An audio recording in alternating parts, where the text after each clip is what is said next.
Assalamualaikum warahmatullahi wabarakatuh. Perkenalkan, nama saya Sadia dari PGMI 7A.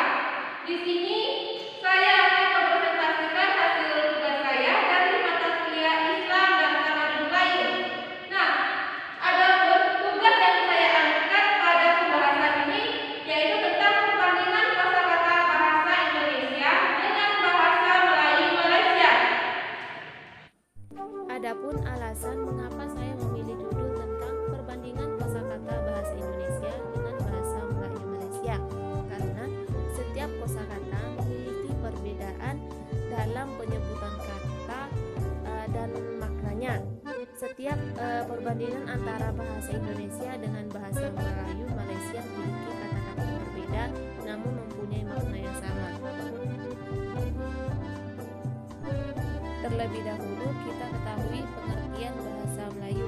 Bahasa Melayu merupakan bahasa yang menjadi akar dari bahasa Indonesia. Dalam perjalanan dan perkembangannya, bahasa Melayu yang sekarang menjadi bahasa Indonesia itu lebih mengalami perubahan dibandingkan dengan bahasa Melayu yang menjadi akarnya. Di sini Marlim berpendapat bahwa bahasa Melayu adalah bahasa penduduk Semenanjung Malaka, Kepulauan Riau Lingga, sebagian besar pesisir timur Sumatera dan juga sebagian pesisir barat Kalimantan. Bahasa Melayu mengalami 3 proses perkembangan, yaitu bahasa Melayu kuno yang meliputi kurun abad ke-7 sampai ke abad ke-14. Bahasa tengahan yang mencakup di dalamnya apa yang lazim disebut bahasa Melayu klasik yang meliputi kurun abad ke-14 sampai ke abad ke-18. Bahasa Melayu peralihan yang mencakup kurun abad ke-19 dan bahasa Melayu baru yang dipergunakan sejak awal abad ke-20. Selanjutnya, pengertian bahasa Indonesia. Bahasa Indonesia merupakan bahasa nasional yang digunakan oleh masyarakat Indonesia. Asal bahasa Indonesia dari Melayu Riau, menurut Ki Hajar Dewantara dalam Kongres Bahasa Indonesia di Solo pada tahun 1938. Kemudian menurut Wibowo, bahasa adalah sistem simbol bunyi yang bermakna dan berartikulasi atau dihasilkan oleh alat ucap yang bersifat arbitrer dan konvensional yang dipakai sebagai alat komunikasi oleh sekelompok manusia untuk melahirkan perasaan dan pikiran. Berikutnya, pengertian bahasa Melayu Malaysia. Bahasa Melayu Malaysia merupakan simbol negara dan bahasa persatuan bagi penduduk Malaysia. Istilah bahasa Melayu Malaysia ini terdapat dalam Kamus Dewan Karya Noresa pada tahun 2007 yang diterbitkan oleh Dewan Bahasa dan Pustaka Kuala Lumpur. Penutur bahasa Melayu berasal dari golongan Austronesia. Perjuangan bahasa Melayu ini di Malaysia dibuktikan dengan semangat kebangsaan dari orang-orang Melayu dan memperjuangkan bahasanya. Peristiwa ini terjadi pada abad ke-20. Selanjutnya, kosakata. Menurut Suditjo, kosakata dapat diartikan dalam 4 bentuk. Yang pertama, semua kata yang terdapat dalam satu bahasa. Yang kedua, kekayaan kata yang dimiliki oleh seseorang pembicara atau penulis. Yang ketiga, kata yang digunakan dalam bidang ilmu pengetahuan. Dan yang keempat, daftar kata disusun menyerupai kamus disertai penjelasan serta singkat dan praktis. Selanjutnya, bahasa Indonesia dan bahasa Melayu Malaysia. Bahasa Indonesia dan bahasa Melayu Malaysia merupakan bahasa yang serumpun. Keduanya bahasa ini berpokok pada satu bahasa yang sama, yaitu bahasa Melayu berdasarkan perkembangan sejarah, yaitu penjajahan Belanda di Indonesia dan penjajahan Inggris di Malaysia. Oleh karena itu, kedua bahasa ini berkembang sendiri-sendiri sehingga menunjukkan banyak persamaan dan perbedaan dalam bidang kosakata. Kemudian kosakata di sini memiliki 3 bentuk. Yang pertama, kosakata yang bentuk dan maknanya sama. Yang kedua, kosakata bentuknya berbeda tetapi maknanya sama. Dan yang ketiga, kosakata bentuknya sama tetapi berbeda maknanya. Oke, yang pertama, kosakata yang bentuk dan maknanya sama, yaitu hulu. Nah, kosakata hulu di bahasa Indonesia Indonesia bermakna bagian tubuh dari leher ke atas. Nah, sedangkan pada bahasa Melayu Malaysia itu bermakna bagian tubuh dari leher ke atas. Nah, itulah makna dari kata hulu dari bahasa Indonesia dengan bahasa Melayu Malaysia. Nah, itu kosakata bentuk dan maknanya sama. Di sini saya memberikan dua contoh. Yang pertama dari bentuk bahasa Indonesia, yaitu hulu baginda itu, kemudian diparangnya. Nah, itu adalah contoh bahasa Indonesia. Nah, sedangkan contoh bahasa Melayu Malaysia, lalulah diparangnya hulu baginda itu. Nah, hal ini menunjukkan bahwa secara kebetulan kosakata hulu ditemukan juga di bahasa Melayu Malaysia. Selain bentuknya sama, kosakata ini juga mempunyai makna sama. Dengan demikian, kosakata hulu di bahasa Indonesia dan di bahasa Melayu Malaysia mempunyai bentuk dan makna yang sama. Kemudian contoh yang kedua, senarai. Kosakata senarai di bahasa Indonesia bermakna daftar.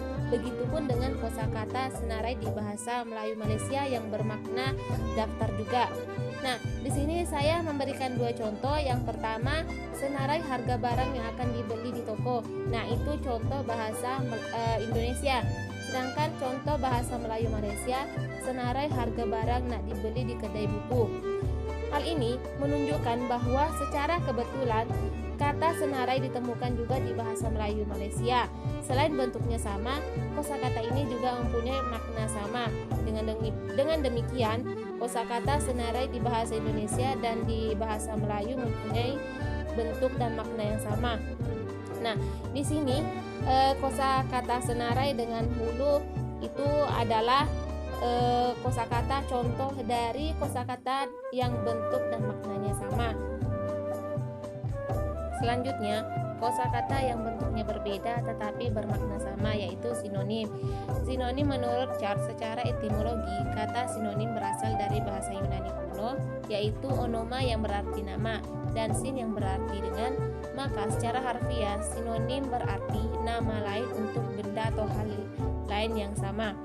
Di sini ada contoh kosakatanya, kamar mandi dan tandas.